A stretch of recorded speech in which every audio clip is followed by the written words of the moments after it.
નમસ્કાર દર્શક મિત્રો, તમે જોઈ રહ્યા છો સાઈ ગ્રુપ મીડિયા હાઉસ દ્વારા સંચાલિત નવસારી લાઈવ અને ઝટપટ ન્યૂઝ. દિવસભરની ઘટનાઓથી અવગત કરાવતું બુલેટિનમાં જુઓ આજના સમાચાર.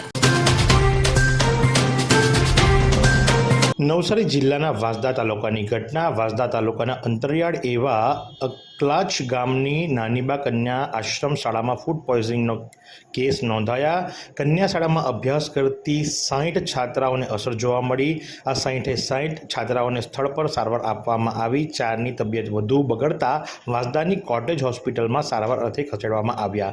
આશ્રમમાં સંજીવની યોજના હેઠળ આપવામાં આવેલ દૂધ પીધા બાદ એક પછી એક છાત્રાઓને અસર થવા માંડી અને જેના કારણે લઈ અને એમની તબિયત બગડી. ફૂડ એન્ડ ડ્રગ વિભાગ દ્વારા દૂધ અને ભોજન, પાણી તમામના સેમ્પલ લેવામાં આવ્યા અને 4 જે વિદ્યાર્થીઓ છે તેમની સારવાર ચાલી રહી છે અને હાલત સ્થિર છે.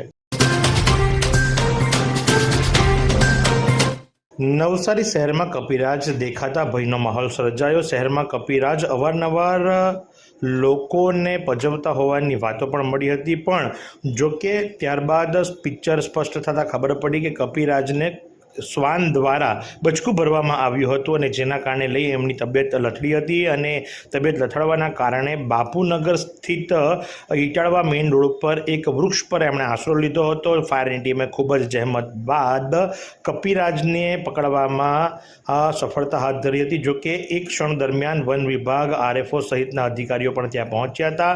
ફાયરની સીડી ટૂંકી પડતા લાઇટ વિભાગમાંથી હાઇડ્રોલિક સીડી મંગાવવામાં આવી હતી અને ત્યારબાદ કપિરાજને જહેમત બાદ રેસ્ક્યુ કરી અને સારવાર અર્થે લઈ જવામાં આવ્યા હતા. લોકસભાની સામાન્ય ચૂંટણી 2024ને લઈને મીડિયા સેન્ટર અને ઇલેક્ટ્રોનિક મીડિયા મોનિટરિંગ સેન્ટરની મુલાકાત લેતા જનરલ નિરીક્ષક શ્રી બી કાવેરી.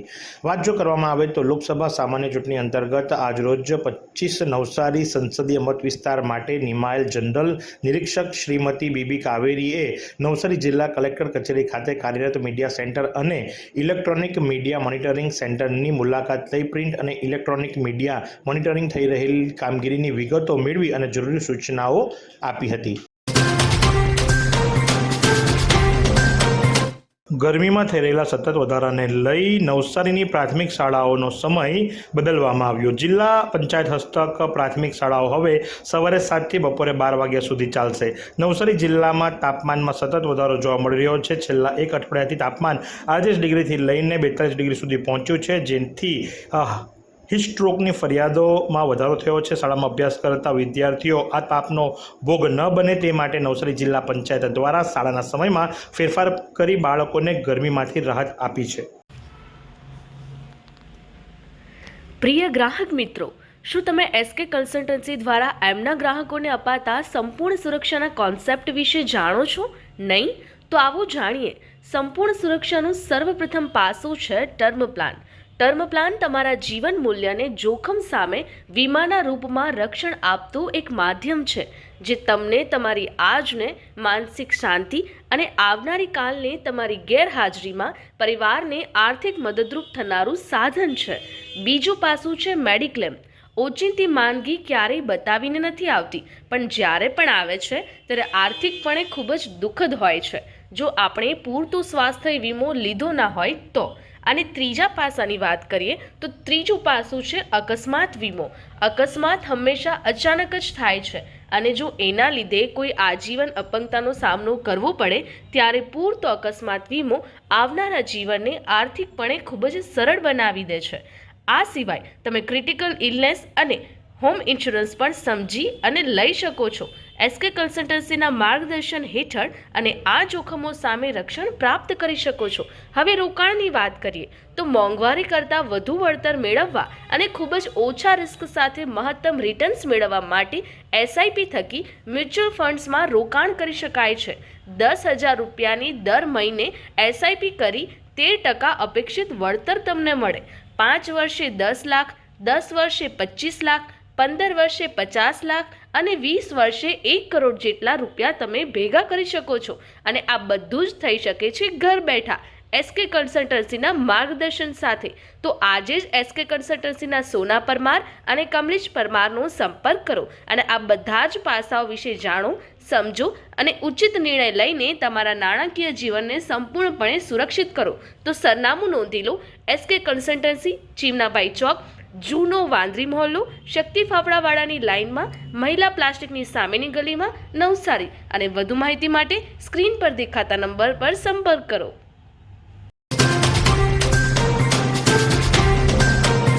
વિજલપુર ફાટક પર નિર્માણ થઈ રહેલા રેલવે ફ્લાયઓવરનું કામ 2.5 મહિનાથી બંધ હતું અને ત્યારબાદ આખરે શરૂ થતાં લોકોમાં ખુશી વ્યાપી છે. વિજલપુરમાં રેલવે ફ્લાયઓવરનું કામ આમ પણ અન્ય બ્રિજો કરતાં મોડું શરૂ થયું હતું. જોકે એકાદ વર્ષથી કામ શરૂ થઈ ઝડપ પકડી હતી, પરંતુ લગભગ 2.5 મહિના પૂર્વે પશ્ચિમ અને બાદમાં પૂર્વ બંને બાજુ તરફ કામ બંધ કરી દેવામાં આવ્યું હતું, જેનું મુખ્ય કારણ પશ્ચિમ બાજુએ ડિઝાઇન બદલવાની હોવાને લઈ આ કામ અટકાવવામાં આવ્યું હોવાની વાત બહાર આવી હતી.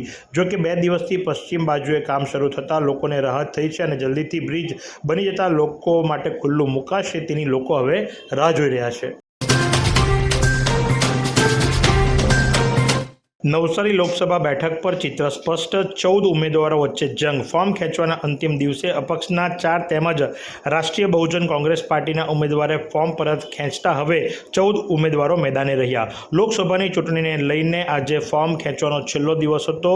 જો કોઈ પણ ઉમેદવાર ચૂંટણી લડવાનો ઈરાદો બદલી નાખ્યો હોય તો પોતાનું ઉમેદવારી ફોર્મ આજરોજ એટલે કે તારીખ 22/4/2024ના રોજ ખેંચી લઈને કાયદાકીય રીતે ઉમેદવારીમાંથી ખસી શકે તેમ હતું. ત્યારે નવસારી લોકસભા બેઠક પર 5 ઉમેદવારોએ પોતાની ઉમેદવારી પત્ર પાછું ખેંચી લેતા 19માંથી 5 ઉમેદવાર જતા 14 ઉમેદવાર વચ્ચે જંગ થશે. જોકે આમ તો મુખ્ય જંગ ભાજપ અને કોંગ્રેસ વચ્ચે જ હોય છે અને એમાં પણ ભાજપની જીત લગભગ નિશ્ચિત છે. ચૂંટણી બહિષ્કારનું બેનર લાગ્યું વિજયંત કોઓપરેટિવ હાઉસિંગ સોસાયટીની બહાર. કારણ છે કે ગટર તથા વરસાદી પાણીનો નિકાલ ન કરવાના કારણે અસહ્ય દુર્ગંધ અને મચ્છરનો જે ત્રાસ વધી ગયો છે, એના કારણે કોઈપણ રાજકીય પક્ષના કાર્યકર્તાઓએ ચૂંટણીનો પ્રચાર કરવા માટે કે વોટ માંગવા માટે આવવું નહીં. આ પ્રમાણેના બેનરો લાગી ચૂક્યા છે. માંગણીનો સ્વીકાર નહીં થાય તો તમને વોટ પણ નહીં મળે. આ વિજયંત કોઓપરેટિવ હાઉસિંગ સોસાયટીના રહીશોએ આ બેનર લગાવ્યું છે, કારણ કે ત્યાં જે વરસાદી પાણીના નિકાલ માટેની બોક્સ ગટર જે ખરી એનું કામકાજ ચાલી રહ્યું છે અને જેના કારણે લઈ ગયા વર્ષે ત્યાં રેલની પરિસ્થિતિ સર્જાઈ હતી અને જેનાથી ત્રસ્ત થઈને ચૂંટણીનો બહિષ્કાર કરવામાં આવ્યો છે.